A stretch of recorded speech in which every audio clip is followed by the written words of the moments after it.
loves, in this reading, we will going to have general reading and message from spirits. Okay, let's see the energy first.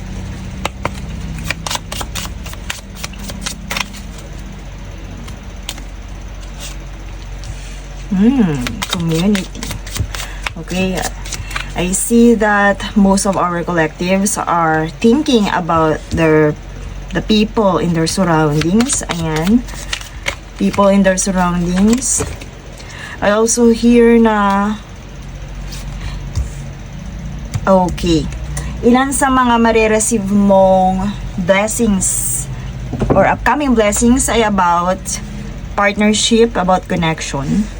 So, I also hear some of you are still thinking about people surrounds them.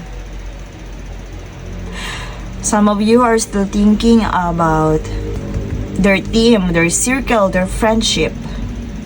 I also hear na meron dito, my loves, na makaka-receive ka ng isang blessings, good news blessings, or sabihin nating katotohanan in a form of truth, in a form of justice. I also hear that. Pwede din, my loves, right now, you are currently dealing with some trust issues. So, kung nararamdaman mo yun or nare-resonate mo yung mga bagay na yun, this is for you. I also hear na meron kasi dito blossoming eh. Kaya my loves, kung namang problema ka ngayon in your connections, my loves, I hear na meron ditong papausbong kasi itong garden na to napaka-nourish. Napaka-nourish. So, meron sa yung naka-reserve na mga tao, genuine people, na sa tingin na hindi mo nararamdaman right now. Na, kumbaga, pinaghihinaalaan mo pa or hindi ka pa masyadong panatag right now. Pero, meron, my loves, merong nakaabang sa'yo na blessings in your community, in your connection with other people. Maaaring ikaw ay na-torture before, nagkaroon ng trust issues, at hindi mo to nakikita sa ngayon. Hindi mo nararamdaman yon na may mga taong gustong sumuporta sa'yo at gustong maging flourish or gusto kong matulungan mag-develop. Kasi nandito, my loves, tingnan mo, yung garden na to napaka-healthy, puro butterflies, my loves. At dito din, nandito, my loves, I also hear na maybe most of our collectives are dealing with something na medyo chaotic, medyo mainit-init na issues. Okay?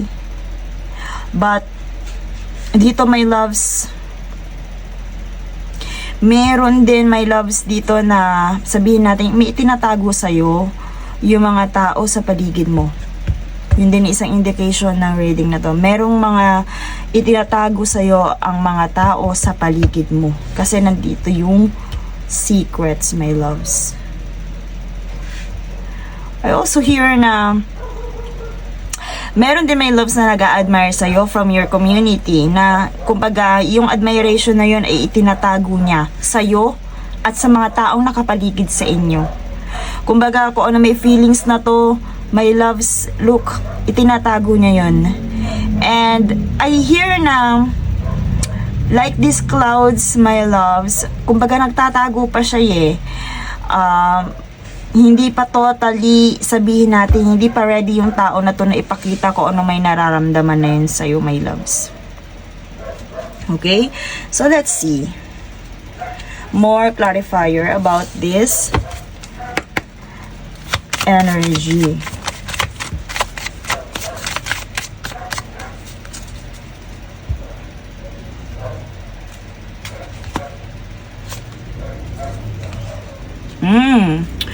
My loves, kagaya ng sinabi ko kanina, you are dealing with some, sabihin natin, issues at nagkakos yun sa'yo. Eto, lumitaw dito, my loves, nagkakos yun sa'yo ng lots of trust issues when it comes to your community. Kasi nandito na nga, confirmation, you are dealing with something na betrayal, you are dealing with some enemies, bad-mouthing you and backstabbing you, my loves, around your community. And sabihin natin, pwedeng iyon yung isa sa mga dahilan kung bakit itong tinutukoy natin na person na to is hindi niya ma-express kung ano yung nararamdaman niya sa'yo, my loves. Kaya tinatago niya yon. Maaari ding itong taong to na sabihin nating nagbibigay sa'yo ng flattery, maaari din, my loves, na dealing with this, binabackstab ka. Pwede din ganon, my loves, yun. Let's see more clarifiers about this. Making a break for it. Okay, so deceit, lies, kagaya nga na yan, kasasabi ko lang, di ba? Pwede nga ito din yung taong sabihin natin, my loves, na hindi totoo sa'yo. Maaaring nagtatago sa'yo or may itinatagong lies sa'yo. Masquerading as friend, my loves. So dito, you're dealing with something na binabackstab ka nga, my loves. Pwedeng ito ay pinagkakatiwalaan mo around your community, pinagkakatiwalaan mo siya, at pwedeng hindi nararamdaman mo ngayon, my loves. Pero kung hindi mo to nararamdaman, ito ay isang warning or isang reminder sa'yo na meron yung tao na nambabackstab sa'yo, my loves. Look, 2 beses na.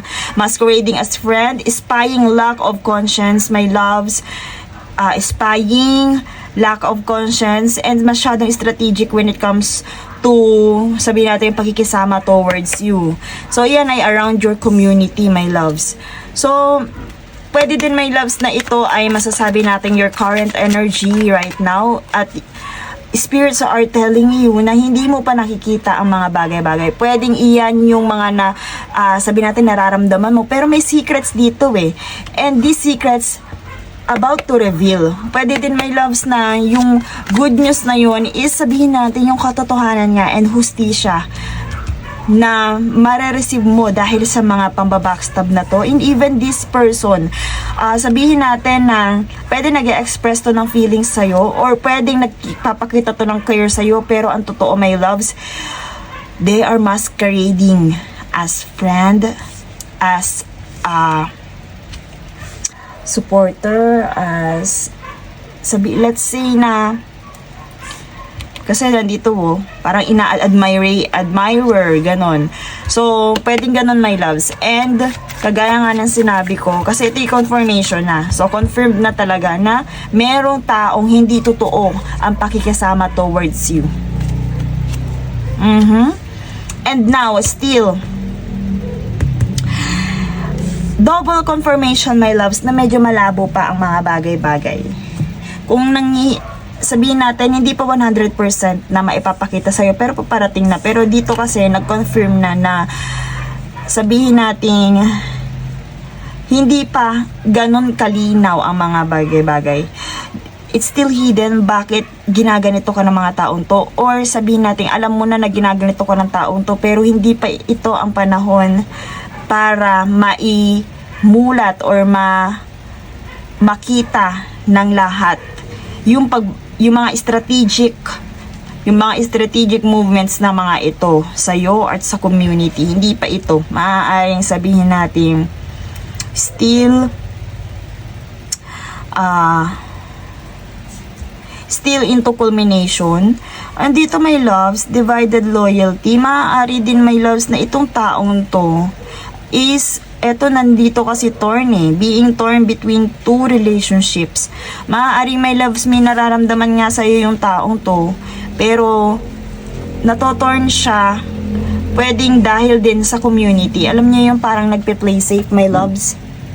You are dealing with that energy na nagpe-play safe sila, hindi nila maipakita na nakikita nila yung kabutihan mo, hindi nila express o hindi ka nila mapangatawanan, my loves, ganon. So meron niyang isang parang ito yung story na kung saan pwede din, my loves, na yung kaibigan mo halimbawa o yung admirer na to, sinasabihan ka na about something na hindi maganda sa'yo or hindi maganda para sa'yo, pero still, bakit kasi itong admirer na to, if ever for example lang, bakit siya sinasabihan ng tungkol sa'yo? Ibig sabihin, yung nagsasabi na yun, komportable na i-open sa kanya dahil ganon din siya. Kumbaga, Hindi kanya ma-defend, hindi niya ma-defend kung ano yung kabutihan na meron sa'yo because they are torn between you and your community. So, maaari din divided loyalty, my loves. Alam ng taong to yung kabutihan mo, pero hindi niya mapangatawanan yon. And isa na rin yun, my loves. Yung kasing mga ganitong tao, pag ganitong ang mga friend na ganyan, pag alam nila na ini-slander ang pangalan mo, hindi mo sila friend. Kasi alam nilang ini-slander ka, pero wala silang magawa. Yes, kaibigan mo sila, alam nila na kung ano yung kabutihan sa'yo. So, kung hindi ka nila mapanindigan, ibig sabihin, isa din sila sa nagsi-slander or tinotolerate nila yung slander na yan. Okay? So, and I see na masyadong, sabihin natin, torn ito, masyadong opposition and painful din sa kanya. Kumbaga, painful choices. Maaari ding my loves, mas pipiliin niya ang nakakarami. Mas pipiliin niya ang nakakarami kesa sa'yo. Pero still, nakalingon siya doon sa feelings na yon, kaya lang masasamahan niya yung majority. Kung ikaw man ay nakakaranas ng ganun, my loves. Okay, so, let's see more clarifiers. Parang yung energy na to, my loves, maaaring sa group of friends mo, sa workplace mo, my loves. Pero yun nga, meron taong involved din dito na torn between these two sides, these two groups. Pwedeng ganun, my loves. Oh, my loves, puro talaga dito, with this anchor at your side, gains in trade come into view. Okay. So, dito, my loves, I hear na maaari ito ay ito ay isang warning. Itong reading na to ay warning sa'yo, my loves, na huwag ka masyadong pagkatiwala nga. If ever na hindi pa dumadating sa'yo, pwedeng ito yung sabihin natin blessings mo na may warning ka about betrayal, my loves. So, dito, this anchor kasi pwedeng, it serves our significance, may significance sa us, blockages, my loves, yung pumipigil, my loves. Pero dito, my loves, maganda yung dito. Dito, my loves, I hear na, kasi di ba sabi ko sa inyo, nililingon ka pa rin. Sumasama siya sa majority, pero nililingon ka pa rin, my loves. And yes, napaka-favorable ng natapat ditong card. Who stands near in this garden, good company will make. Who stands far away, a dangerous turn their friendship will take, my loves. I hear na make someone, my loves, dito. Meron niya talagang torn dito, my loves. Merong torn, and sabihin natin na pwedeng isa din yan sa challenges na sa taong to, yung admirer mo or yung taong sabihin natin sumusuporta sa'yo. Pwede din, my love, is ito yung kinoconsider natin kasi mas malapit to dito. Pwede din na warning to, my loves, na isa sa mga taong pinagkakatiwalaan mo is magkakaroon ng lamat. Kasi ito warning din to, my loves. Yes, from lovely clover, happiness appears. Medyo, sabihin natin ito but only if no dark cloud passes near. Pero katabi ka ng clouds. Nandito siya sa clouds and darkness. So, my loves, you are reminded na, you are being reminded na, you are being reminded, my loves, na mag-ingat ka sa taong pinagkakatiwalaan mo right now, even na ito ay suitor, ito ay admirer. Kasi maaaring ito ay source of happiness mo, my loves. Marami na nagpakita na cards na sabihin natin, mag-ingat ka sa community na ginagalawan mo dahil nandyan ang backstabbing. With this 10 of swords. And also this, yung clover na to, nakalapit siya or aligned siya mismo dito sa clouds. So, ibig sabihin, pwedeng may magpaiyak sa'yo, my loves. Merong magulat ka sa paparating na balita na yung taong pinagkakatiwalaan mo, yung taong sabihin nating ang ganda ng pagkakasamahan nyo, ng friendship nyo, ng mutual understanding man yan, pwedeng mag-turn into dangerous term dito. Kasi lahat siya naka-align dito, my loves. Look, the confirmation. Okay, so let's see message from spirits. Let's see message from spirits.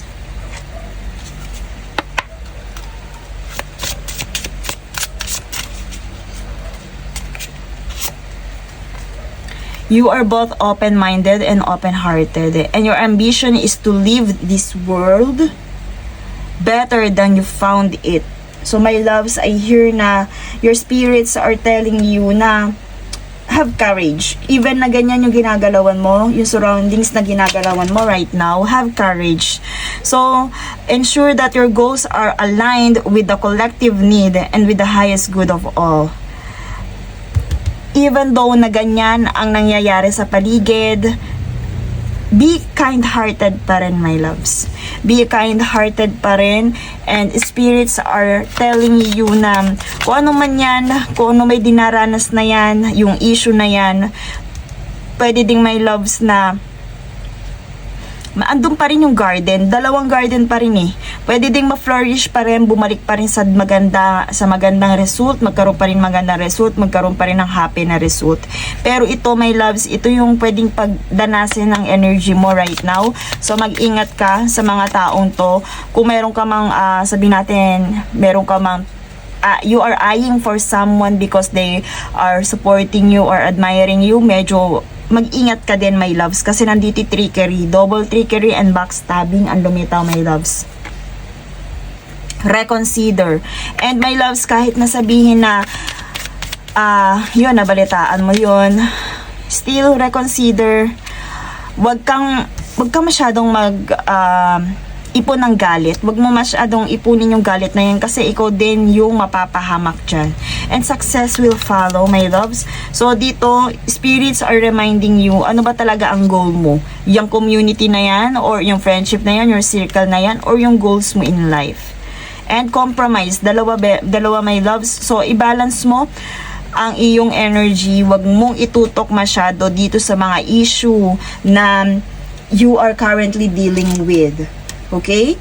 So, your energy na kailangan mong i-embody right now.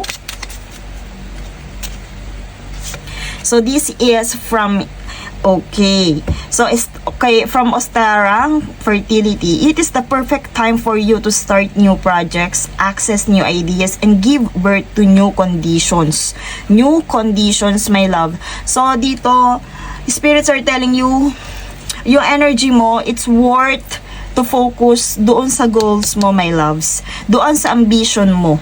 Na ano ba talaga ambition mo, ano mission mo, ano vision mo, my loves. So, wag mong punuin ng puot yun, kasi the more na nagagalit ka, the more na dito masyado ka ditong masyadong kang breakdown dito, yung exhaustion mo when it comes to these issues sa mga taong nakapaligid sa'yo, sa yung community, masyadong na-exhaust ang energy mo. Dito, it's time for you to renew, to start new projects para ma-focus mo doon yung energy mo.